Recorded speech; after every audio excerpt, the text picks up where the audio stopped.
अगर एलजी आपका नहीं है तो साफ बोल दो एलजी हमारा नहीं है, हमारी जी चलती नहीं है, हमें एलजी के दरवाजे पे आने नहीं देते, साफ बोल दो कि रविंद्र रैना जी को आज लग रहा है मैं खुदा हूँ, रविंद्र रैना जी को लग रहा है आज मेरे से ऊपर कोई है ही नहीं, ना कोई पॉलिटिशियन ना कुछ। मैं उनसे कहता चाहता हूँ और लोगों से क्या अपील करता हूँ, भाजपा के अध्यक्ष के पास जाने की कोई जरूरत नहीं, वो आपको कुछ नहीं देगा, क्योंकि भाजपा का अध्यक्ष क्या देगा जबकि उसकी चलती ही नहीं है, उसकी कोई सुनता ही नहीं है। हजारों लोग वहाँ पर खड़े होते हैं इंतजार में। किस इंतजार? कोई मेरे को बताइए, कोई महात्मा गांधी है वो, कोई हमारे देश का क्या है वो प्रधानमंत्री है जिसके पास हम जाते हैं, क्या है वो? ही एक टोटली एक जोकर है, ठीक है। रविंद्र रैना जी आपको अभी कुछ स्कूल जाने की जरूरत है, आपको नॉलेज नहीं है, आपको मैच्योरिटी नहीं है, आपको अभी स्कूल भेजना जरूरी है, आपको कॉलेज में पढ़ाई करनी चाहिए। वक्त ऐसा आएगा चुनाव बेल्ट के लोग भी अपना अलग मांगेंगे हिस्सा, वक्त ऐसा आएगा कश्मीर भी अलग मांगेगा, जम्मू भी अलग मांगे, क्योंकि इन्होंने टुकड़े टुकड़े की राजनीति की है। सफाई करेंगे, क्या सफाई की? तभी अच्छा डल लेक बनाएंगे, क्या किया? 300 करोड़ 500 करोड़ गायब हो रहे, कहा जाए। जो बेले हैं, जिन निकम्मे लोग हैं, जो इनके एमएलए है, जो कुछ काम के नहीं थे, वो अब सिर्फ रिबन काटते सैलूनों में जाके, बस उनके पास कोई काम ही नहीं। पैंथर्स को तोड़ने वाला भी हरीशदेव है और पैंथर्स में अब जाने वाला भी हरीशदेव। जम्मू कश्मीर में पहले लोगों को घर खाली करने के लिए बताया जा रहा था कि जिन्होंने सरकारी जमीनों पर कब्जा किया है वो जो है 31 जनवरी तक जो है पहले एक लिमिट सेट की गई थी कि 31 जनवरी तक जो है लोग अपने घर खाली करें। सभी मुस्लिम पार्टियों ने उसकी मुखालफत की, तो फिर जाके वो सिलसिला रुका। लेकिन अब जो एक और नया हुक्मनामा जम्मू कश्मीर लेफ्टिनेंट गवर्नर इंतजामिया की तरफ से जारी कर दिया गया, जिसमें अब लोगों को प्रॉपर्टी टैक्स के लिए बताया जा रहा है कि अब जो है 1 मार्च से प्रॉपर्टी टैक्स देना होगा। मेरे साथ इस तमाम मुद्दे पर बातचीत करने के लिए मौजूद है ऋषि किलन जी, जो कि एनसीपी के यूथ लीडर हैं। इनसे हम बातचीत करेंगे। ऋषि जी, सबसे पहले आपका बहुत बहुत स्वागत है। जी बहुत। सर, जिस तरह से लगातार जम्मू कश्मीर में नए नए हुक्मनामे जारी कर दिए जा रहे हैं, पहले जो है लोगों को लैंड एक्विजिशन के लिए बताया गया और अब जो है बताया जा रहा है कि लोगों को प्रॉपर्टी टैक्स देना होगा 1 मार्च से, तो किस तरह से आप देखते हैं? 7% 10% वो ऑलरेडी देता है।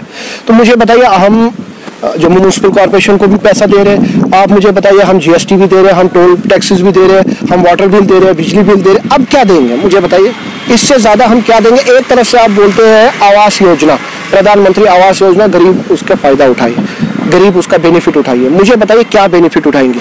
आज हम यहाँ पे सफ़र कर रहे हैं भारतीय जनता पार्टी की वजह से, क्योंकि आप देखिए जब से 8 साल से केंद्र में भाजपा की सरकार है, तब से जम्मू कश्मीर का क्या हुआ है, हमारा फ्यूचर क्या है, हमारे लोगों का फ्यूचर क्या है? आप जम्मू कश्मीर के किसी भी डिपार्टमेंट में चले जाइए, 80% 70% आपको स्टाफ जो है वो मिलेगा बाहर के लोगों का, चाहे वो बिहार के हो, चाहे यूपी के हो, चाहे छत्तीसगढ़ के हो, बाहर के। आखिरकार जम्मू कश्मीर के लोग जो वो कहाँ जाएंगे? उनके लिए ना जॉब है, उनके लिए ना कुछ है, तो ये क्या चल रहा है मुझे आप बताइए। मनोज सिन्हा कहते हैं अगर लोग जो है आईफोन रख सकते हैं तो प्रॉपर्टी टैक्स क्यों नहीं देख सकते? मनोज सिन्हा जी से आप बोलिए, पहले आप गरीब लोगों से मिले, पहले आप गरीब लोगों से मिलके देखिए कि उनके पास आईफोन है या उनके पास स्मार्टफोन है या कौन सा फोन है। मुझे आप बताइए, आप कैंपू में चले जाइए, आप नगरोटा कैंपू में जाइए, कश्मीर के हर एक गली मोहल्ले में जाइए, आपको पता लगेगा। आप चुनाव बेल्ट में चले जाइए, आप अखनूर बेल्ट में चले जाइए, आप जम्मू के डोगरों की बात करते हैं, जम्मू के लोगों की हालत देखिए। आप पहले आप ये मत देखिए कि यहाँ पे कुछ इंडस्ट्रियलिस्ट है, कुछ बिजनेसमैन है। आज तो बिजनेसमैन की भी कमर टूट चुकी है जब से हुआ, जब से यहाँ पे खत्म हुआ।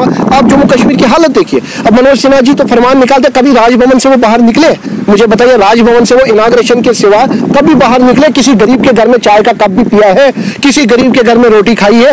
मैं उनसे पूछता, क्या आपने कभी आप गए हैं किसी गरीब के घर में? वहां जाके आपको पता लगता है उसका शाम का चूल्हा भी जलता है या नहीं जलता है, उसका बच्चा पढ़ता भी है या नहीं, उसके पास फीस भी है या नहीं। आप भाषण तो देते हो, ये नहीं चलेगा। मनोज सिन्हा जी तो चलते हैं भाजपा की चाबी पे चलते हैं, रविंद्र रैना जी की चाबी पे, ये केंद्र भाजपा की सरकार जो है उनकी चाबी पे चलते हैं, वरना खुद का क्या डिसीजन ले रहे हैं? लेकिन रविंद्र रैना जी से जब परसों सवाल किए मीडिया ने तो वो तो चुप थे, उन्होंने कहा कि मैं इसके हक में नहीं हूँ। आपको लगता है कि एलजी और बीजेपी में जो है कहीं दूरियां पैदा हो रही है? देखिए, डेमोक्रेसी चाहता हूँ, रविंद्र रैना जी है क्या? पहले मैं आपसे पूछना चाहता हूँ, एक एमएलए है, जैसे 25 विधायक वो भी के अध्यक्ष को है। जम्मू कश्मीर की मीडिया भाजपा के जो है उनको टीआरपी इतनी दे रखी है कि रविंद्र रैना जी को आज लग रहा है मैं खुदा हूं, रविंद्र रैना जी को लग रहा है आज मेरे से ऊपर कोई है ही नहीं, ना कोई पॉलिटिशियन ना कुछ। लेकिन मैं आपकी चैनल के माध्यम से बताना चाहता हूँ, रविंद्र रैना जी आपको अभी कुछ स्कूल जाने की जरूरत है, आपको नॉलेज नहीं है, आपको मैच्योरिटी नहीं है, आपको अभी स्कूल भेजना जरूरी है, आपको कॉलेज में पढ़ाई करनी चाहिए। क्योंकि रविंद्र रैना जी का कुछ दिन पहले स्टेटमेंट आया, कहते हैं कि भाजपा में इसमें कोई रोल नहीं है, भाजपा को बदनाम किया जा रहा है। मैं उनसे पूछना चाहता हूँ, केंद्र में सरकार भी आपकी है, एलजी भी आपका है, अगर एलजी आपका नहीं है तो साफ बोल दो एलजी हमारा नहीं है, हमारी जी चलती नहीं है, हमें एलजी के दरवाजे पे आने नहीं देते, साफ बोल दो। तो क्यों बोलते हैं कि नहीं जी भाजपा को बदनाम करें? हम भाजपा को बदनाम करेंगे, हम जम्मू कश्मीर का हर एक नागरिक भाजपा पे कोई सवाल उठाएगा? क्योंकि आज जो जम्मू कश्मीर की हालत है सिर्फ और सिर्फ भाजपा की वजह से। आज देश का युवा अपने आप को ठगा महसूस कर रहा है भाजपा की वजह से। कभी हम कोई टैक्स दे, कभी एनक्रोचमेंट ड्राइव में किसी एक धर्म को टारगेट किया जाता है, किसी एक एरिया को टारगेट किया जाता है, और वो बात भी फिर जब इनने देखा कि माहौल खराब हो रहा है तो इनने एनक्रोचमेंट ड्राइव रोक दिया। कभी कोई मंदिर मस्जिद की राजनीति के सिवा भाजपा ने 8 साल किया क्या? बीजेपी जब जम्मू कश्मीर में कोई अच्छा काम होता है वो जो है बीजेपी क्रेडिट लेती है कि बीजेपी ने किया, लेकिन अब जब लोगों के खिलाफ फैसला आ रहा है, रविंद्र रैना कह रहे हैं ये बीजेपी ने नहीं किया, जम्मू कश्मीर के लेफ्टिनेंट गवर्नर ने किया। देखिए, मैं बोल रहा हूँ रविंद्र रैना जी को स्कूल जाने की जरूरत है, उनमें मैच्योरिटी है ही नहीं, उनको पता ही नहीं है मैं भाषण क्या दे रहा हूँ। मैं आप मीडिया वालों से ये पूछना चाहता हूँ, भाजपा ने 8 साल में कौन सा ऐसा कार्य किया है जिसपे हम शाबाशी दे? मैं एमसीपी का हूं, मैं शाबाशी दूंगा। जम्मू कश्मीर का हर एक नागरिक जाएगा, उनको फूल की माला डालेगा अगर उन्होंने कोई काम किया होता। 8 साल में हमारे डेली वेजर भाई माताएं बहनें सड़कों पे है रात दिन, हमारे PM package employees, PHE employees, MNREGA, हमारे कौन कौन से डिपार्टमेंट के employees, casual employees, estate employees, सब सड़कों पे। क्यों? अगर भाजपा ने 8 साल में कुछ डेवलपमेंट की होती, आज हमारे लोग सड़कों पे नहीं होते। वक्त ऐसा आएगा चुनाव बेल्ट के लोग भी अपना अलग मांगेंगे हिस्सा, वक्त ऐसा आएगा कश्मीर भी अलग मांगेगा, जम्मू भी अलग मांगे, क्योंकि इन्होंने टुकड़े टुकड़े की राजनीति की है। ये बोलते हैं अक्सर की टुकड़े टुकड़े गैंग, शायद आपने सुना होगा।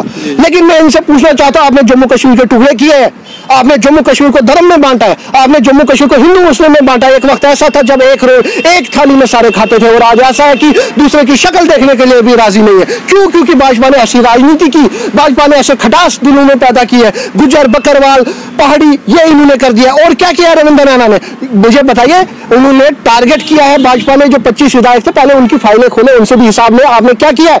भाजपा के कॉर्पोरेटर्स, भाजपा के मेयर्स, सबसे पूछो आपने क्या किया? आज चुनाव बेल्ट हमारा टोटली नेग्लेक्ट है, टोटली जीरो डेवलपमेंट है। मुझे बताइए, आज कुछ लीडर आए हैं यहाँ सियासत करने दिल्ली से 50-60 साल के बाद, कहते हैं हमें जी चुनाव बेल्ट का दर्द है, हमें चीफ मिनिस्टर बनना है, हमें जिताओ।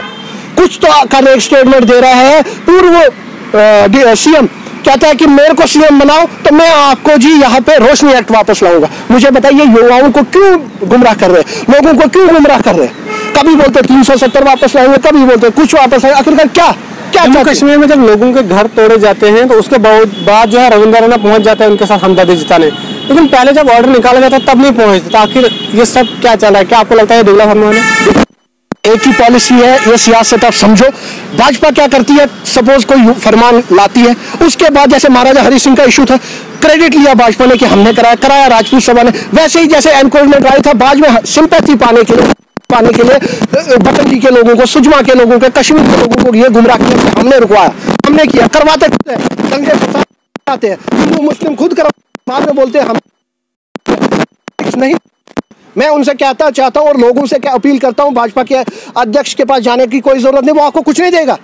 क्योंकि भाजपा का अध्यक्ष क्या देगा जबकि उसकी चलती ही नहीं है, उसकी कोई सुनता ही नहीं है। हजारों लोग वहां पर खड़े होते हैं इंतजार में। किस इंतजार? कोई मेरे को बताइए, कोई महात्मा गांधी है वो, कोई हमारे देश का क्या है वो प्रधानमंत्री है जिसके पास हम जाते हैं? क्या है वो? ही एक टोटली एक जोकर है। लेकिन हमने देखा जब लोग वहाँ पर घंटों घंटों इंतजार करते हैं, उसके बाद जब रविंद्र रैना अंदर से निकलते हैं, वो चुपचाप से गायब होते हैं, उन लोगों से मिलते तक नहीं।